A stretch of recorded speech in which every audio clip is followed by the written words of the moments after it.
Hai guys, welcome back my channel Nadia ANF dengan aku sendiri Nadia di sini. Selamat datang kembali buat teman-teman yang udah subscribe channelku dari kemarin dan udah setia nonton channelku ini. Selamat datang kembali, dan buat teman-teman yang baru gabung di channelku, selamat datang dan semoga kalian bisa enjoy di videoku dan bisa memahami apa yang aku jelaskan kali ini. Dan buat kalian yang datang ke video kali ini karena penasaran dengan produk si something ini, semoga kalian bisa menemukan jawaban dari si produk something dan mengerti dengan penjelasan yang aku jelaskan. Oke, langsung aja kita mulai.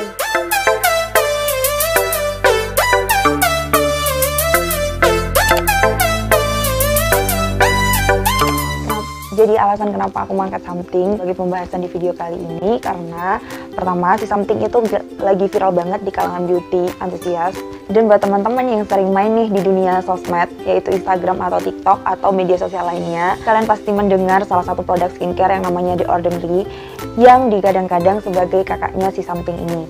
Ordinary sendiri, ini dia adalah si produk yang berasal dari Korea Selatan, di mana dia mempunyai bahan yang lebih keras daripada si something ini, dimana dia adalah serum, dimana bentuknya dan tekstur isinya di dalamnya sama dengan si something itu sendiri. Sampai digadang-gadang bahwa si something ini adalah adik The Ordinary, tapi adalah produk lokal Indonesia, dan dimana ingredientnya lebih cocok untuk kulit sensitif karena tidak terlalu keras.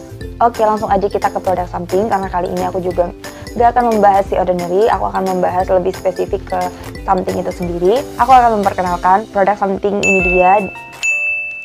Jadi dari semua produk ini, aku akan membahas 4 poin kesamaan tentang produk something. Poin pertama dari si something itu adalah dia memiliki bahan atau ingredient yang sangat minimalis. Jadi dimana kalian biasa lihat produk atau skincare di luar sana memiliki ingredient 8-10 baris.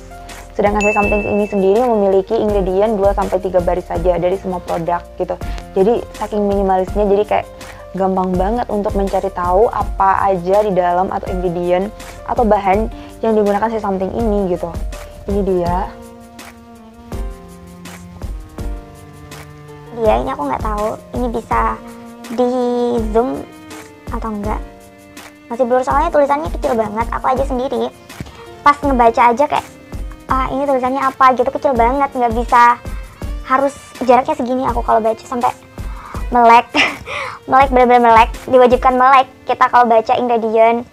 Terus cara pakai dan fungsinya itu apa aja, harus bener-bener melek soalnya tulisannya kecil banget. Jadi di satu tempat ini ada ingredient, fungsi dan lain-lain udah dicatat semua. Jadi nggak semua serum atau bentuk yang ampul seperti ini atau skincare yang ampul seperti ini tuh menjelaskan ingredient, fungsinya di dalamnya sini tuh dengan botol sekecil ini gitu, nggak semua gitu. Hanya si something ini dia menjelaskan semua produknya apa aja dan fungsinya apa aja, cara penggunaannya juga bagaimana, tapi ya kekurangannya adalah tulisannya yang super duper kecil ini. Jadi aku kemarin juga sempat mencari tahu tentang ingredient yang di dalam satu produk kosmetik atau skincare itu.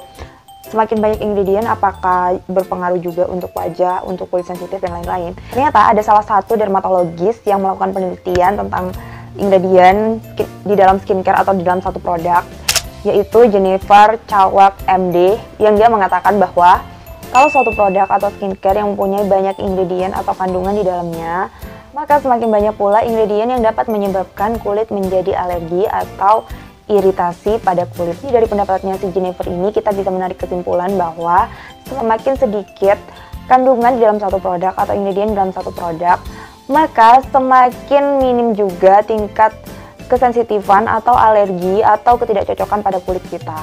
Jadi kalau misalnya kita mencari skincare, carilah skincare yang kandungan di dalamnya tidak terlalu banyak, itu bisa mengurangi dampak kesensitifan atau tidak cocok pada suatu produk. Selanjutnya adalah poin yang kedua, dia memiliki tekstur yang ringan. Tekstur yang ringan yang aku maksud adalah karena dia memiliki bentuk cairan bening seperti ini. Terus kalau misalnya kita mengaplikasikan, itu benar-benar enak seperti air, tidak lengket.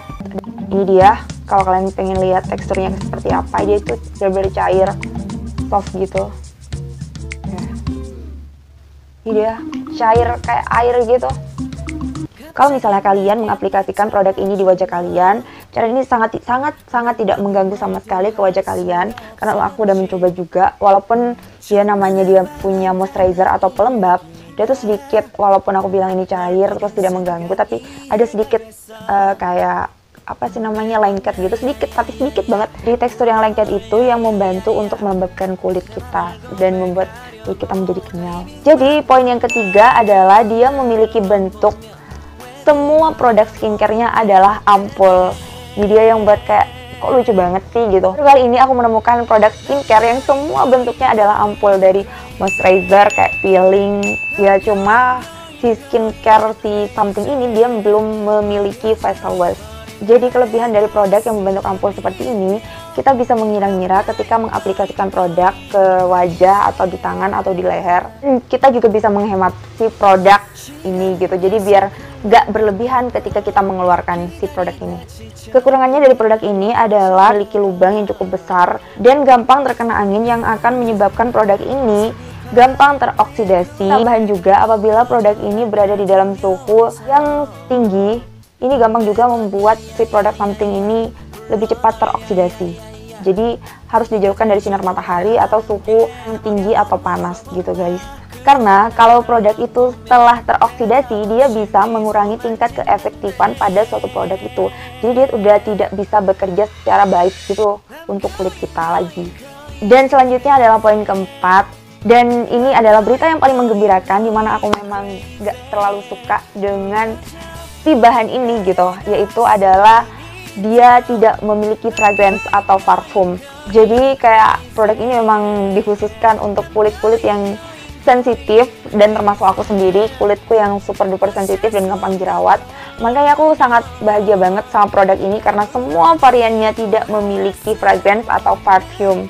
Jadi selamat buat kalian yang memiliki kulit sensitif, karena produk ini mengurangi peluang kalian untuk alergi atau iritasi pada kulit kalian. Sebenarnya aku udah menjelaskan bahaya si fragrance itu di video sebelumnya di sini.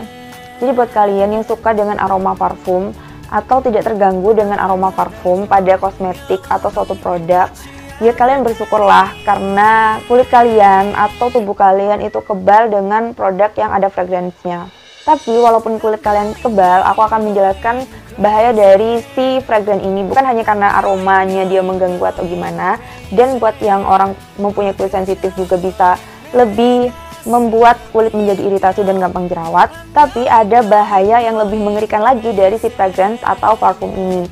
Salah satunya adalah kulit kita akan lebih sensitif terhadap matahari, dimana ketika kulit kita udah sensitif dengan sinar matahari, dia bisa menyebabkan kulit kita menimbulkan tanda-tanda penuaan dini. Itu misalnya keriput, terus flek hitam, dan yang paling dibenci oleh teman-teman sejuta umat, yaitu adalah jerawat. Oke, karena kita sudah mengenal persamaan dari produk something ini, maka kita akan melanjutkan ke pembahasan yang lebih mendalam tentang produk something, dan lebih khususnya adalah dua produk something ini yang dikhususkan untuk kulit yang berjerawat dan komedogenik atau blackhead dan whitehead. Karena wajahku sekarang lagi jerawatan dan komedoan, jadinya aku pilih dua produk ini saja untuk percobaan awal daripada produk skincare something yang lain. Jadi produk pertama kali yang akan aku bahas dari si something itu adalah si varian Niacinamide Moisturizer Bead. Ini aku akan membahas beberapa kandungan yang penting di dalam botol serum ampul Niacinamide ini. Pertama, kita akan membahas Allantotion. Allantotion juga aku pernah bahas kemarin, dimana dia bisa mempercepat pertumbuhan sel dan jaringan pada kulit. Dan kandungan kedua di sini yang ingin aku bahas adalah niacinamide. Kalian udah sering dengar niacinamide apa, dan dia udah viral dan aku juga pernah udah bahas kemarin di video sebelumnya juga. Niacinamide dia mempunyai beberapa fungsi. Fungsi pertama dari niacinamide adalah melembabkan. Terus kedua adalah memperkuat skin barrier kulit. Yang tidak kalah penting adalah yang ketiga, mencerahkan kulit. Ini yang paling aku suka. Dan kalian suka guys. Niacinamide sendiri adalah salah satu bahan yang memiliki low irritation atau resiko iritasi yang rendah. Tapi walaupun dia sudah rendah, masih ada orang yang tidak cocok dengan kandungan produk ini. Kembali lagi, setiap kulit seseorang berbeda-beda. Tapi resiko untuk si skincare ini sangat rendah gitu. Walaupun kalian misalnya mau ada iritasi atau alergi untuk produk ini, tapi resikonya kecil banget guys. Jadi kataku semua orang bisa menggunakan produk ini, walaupun orang-orang yang tingkat sensitifnya tinggi banget gitu, ini masih bisa sih. make ini, karena misalnya dia tuh kayak menjamin tingkat kesensitifan orang itu kayak 70-80% lah, 20 hanya beberapa orang yang 20% yang nggak bakalan cocok sama produk ini. Kalau kalian misalnya memiliki kulit yang super duper sensitif, mulailah dengan konsentrasi yang paling rendah, yaitu menggunakan konsentrasi 2% dari produk ini aja ya guys. Dan cara kedua yang ingin aku bagi adalah mulailah dengan mengoleskan bahan ini di leher kalian, karena si leher ini adalah salah satu area kulit yang sensitif selain wajah dan bagian lengan paling dalam. Dan diamkan beberapa menit. Kalau misalnya tidak ada reaksi gatal atau sakit atau merah pada kulit, kalian bisa melanjutkan menggunakan di wajah. Dan penggunaannya kalian nggak usah khawatir di sini, karena dia bisa digunakan pagi, siang, malam, sore, terserah kalian, karena dia memiliki bahan yang low irritation.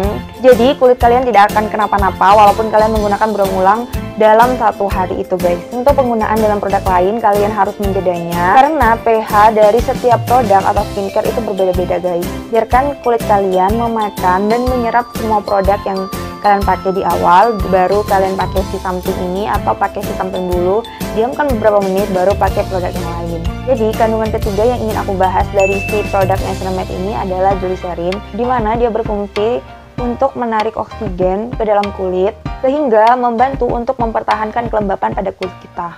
Dan kandungan selanjutnya adalah butylene glycol, dimana dia berfungsi sebagai pelembab dan sekaligus pelarut agar bahan lain tidak menggumpal di satu produk itu. Selanjutnya adalah beta vulgaris root extract, dimana dia berfungsi untuk mencegah munculnya tanda penuaan. Yang kedua adalah mengurangi pigmentasi dan noda pada wajah. Dan yang ketiga adalah melembabkan kulit yang kering.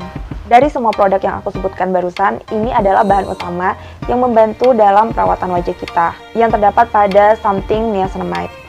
Dan selanjutnya yang ingin aku bahas dari produk si something ini adalah si AHA BHA PHA peeling, di mana si AHA sendiri berfungsi untuk mengangkat kulit mati yang ada di lapisan terluar kulit atau kulit epidermis.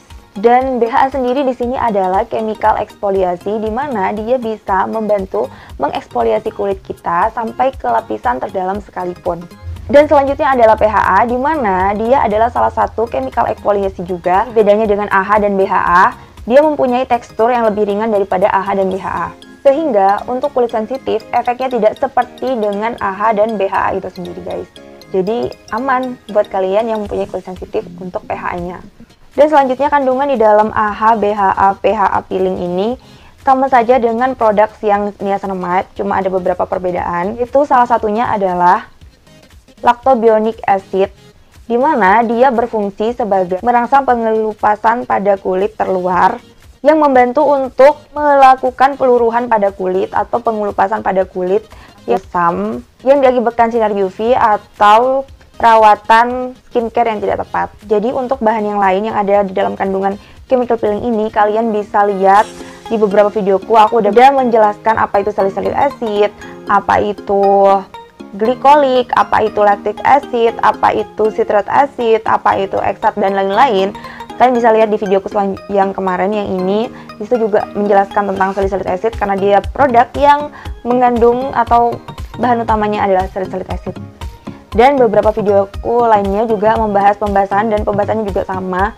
Makanya aku kayak udah, daripada videoku juga menjadi panjang, lebih baik kalian kalau ingin belajar tentang apa sih kandungan-kandungan dan arti kandungan di dalamnya, kalian bisa lihat videoku, oke? Kalau kalian merasa video ini bermanfaat, jangan lupa di like, subscribe, and comment, dan share ke teman-teman kalian. Siapa tahu teman kalian lagi membutuhkan penjelasan tentang si something ini. Dan sampai jumpa di video selanjutnya. Bye-bye.